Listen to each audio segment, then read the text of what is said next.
Baik, bismillah, assalamualaikum warahmatullahi wabarakatuh. Kembali lagi dengan channel saya Haris Fauji, channel YouTube membahas tentang dunia pendidikan dan kerjaan operator sekolah. Baik teman-teman, sebelumnya jangan lupa ya subscribe ini Haris Fauji, nyalakan loncengnya.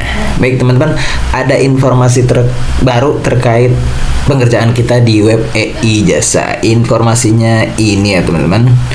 Segelas info, periode pengelolaan data ijazah untuk seluruh jenjang SD, SMP, SMA, SMK, dan sederajat sudah dibuka kembali dan diperpanjang nih teman-teman. Kita garis besar, kita perbesar dan diperpanjang hingga tanggal 11 Juli 2025 jam atau pukul 23.59 WIB. Silakan selesaikan seluruh proses perbaikan data, pengelolaan ijazah, dan pembatalan proses jika diperlukan. Nah ini ya teman-teman, ada yang kita garis baru juga, pembatalan proses jika diperlukan. Ini yang sudah terbit nomor ijazahnya dan ingin membatalkan.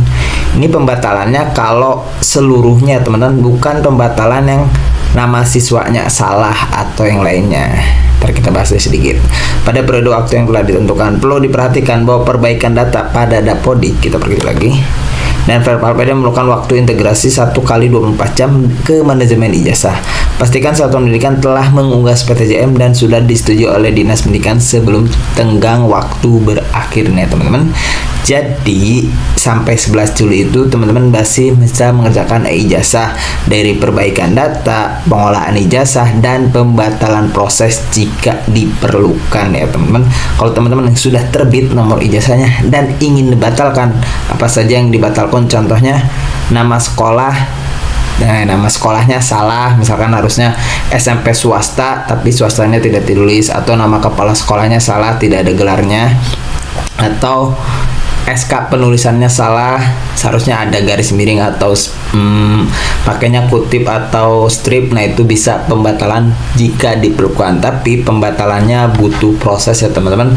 Teman-teman harus menyusuri atau memproses terlebih dahulu untuk pembatalannya, ada berita acaranya dan yang lainnya. Jadi jika diperlukan, tapi kalau teman-teman kesalahan nama siswa, salah tanggal lahir dan yang lainnya, tidak perlu pembatalan teman-teman. Teman-teman ditunggu saja sampai ada menu perbaikan data ijazah itu ya teman-teman, terkait yang ini nih, pembatalan proses. Dan di web ijazahnya juga sudah ada di daftar jalur ya teman-teman, sudah diupdate. Kita buka saja ijazahnya ke manajemen ijazah, kita login. Tapi baru pemberitaannya baru seperti ini teman-teman. Saat ini sudah terdapat perubahan jenis font pada bagian nama peserta didik pada format cetak ijazah. Penyesuaian ini dilakukan sebagai respon atas sejumlah masukan terkait keterbacaan pada bagian tersebut. Perubahan ini tidak mempengaruhi ya teman-teman, kita garis bawahi juga, perubahan ini tidak mempengaruhi substansi maupun legalitas ijazah yang telah dicetak sebelumnya. Jadi teman-teman yang sudah mencetak dengan font yang lama tidak jadi masalah ya teman-teman, karena tidak mempengaruhi substansi maupun legalitas ijazah yang telah dicetak sebelumnya. Jadi teman-teman yang sudah cetak, apalagi yang sudah dibagikan, tak mengapa, tidak harus cetak ulang lagi, dibagikan lagi, tidak perlu ya teman-teman. Bagi satuan pendidikan yang terdapat nama sedik yang pada ijazah sebelumnya kurang terbaca dan jelas, disilakan untuk mencetak ulang ijazah. Nah teman-teman, untuk poin yang kedua, bagi ya teman-teman, yang nama pesadiknya kurang jelas atau tidak terbaca, bisa mencetak ulang lagi dengan ijazah dengan font yang baru ya teman-teman. Nah ini perbedaannya sedikit ya teman-teman, saya bahas dulu. Nah ini ijazah dengan font yang baru, yang saya fokus di huruf N-nya teman-teman. Nah ini font yang terbaru, N-nya itu huruf besar. Dan untuk font yang lama seperti ini ya teman-teman. Nah ini kalau teman-teman ingin, sebelumnya sudah mencetak dan sudah membagikan ke siswanya dengan ijazah yang ini, dengan font yang ini, N-nya seperti ini. Kalau memang ingin diganti, berarti teman-teman diambil dulu ijazahnya, dikembalikan dulu sekolah, dan terbitkan kembali ini yang ini ya teman-teman. Nah ini berarti yang lama ini diamankan, kalau bisa dimusnahkan, takutnya disalahgunakan. Nah ini ya teman-teman.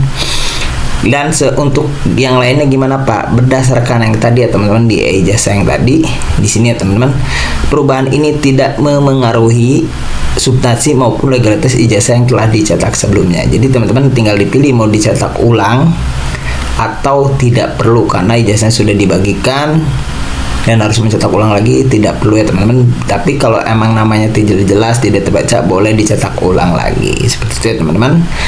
Nah, kita langsung ke daftar jadwal ya teman-teman. Nah, ini daftar jadwal. Nah, teman-teman, nah datanya sudah diupdate ya teman-teman. Nah, ini perbaikan data Kepala Satuan Pendidikan dari sekarang sampai 11 Juli. Nah, ini teman-teman tahap-tahapan untuk pengerjaan e-ijazah dari perbaikan data Kepala Satuan Pendidikan sampai ke persetujuan SPTJM sampai 11 Juli. Dan poin terakhir, jika teman-teman ingin ya teman-teman, jika ingin melakukan pembatalan proses jika berlupakan pada penentuan. Nah, berarti kalau ingin membatalkan berarti dibatalkan semuanya ya teman-teman. Nomor ijazahnya dibatalkan, terus EDNT-nya dibatalkan, persetujuan SPTJM dibatalkan. Itu harus melalui beberapa proses agar kita bisa mengerjakan lagi dari awal. Sebelum buatkan videonya bagaimana cara membatalkannya, kalau ada kesempatan saya buat deh videonya. Intinya kalau teman-teman ingin membuat pembatalan karena ada nama sekolahnya salah, nama kepala sekolahnya belum diberi gelar, nama SK kelulusannya salah mengetik, tapi itu harus memenuhi proses, harus dibatalkan dulu nomor ijazahnya. Itu berarti mengulang lagi dari awal. Tapi teman-teman harus melalui beberapa proses. Harus ada berita acaranya, kita buatkan laporan acaranya, dan yang lain-lainnya.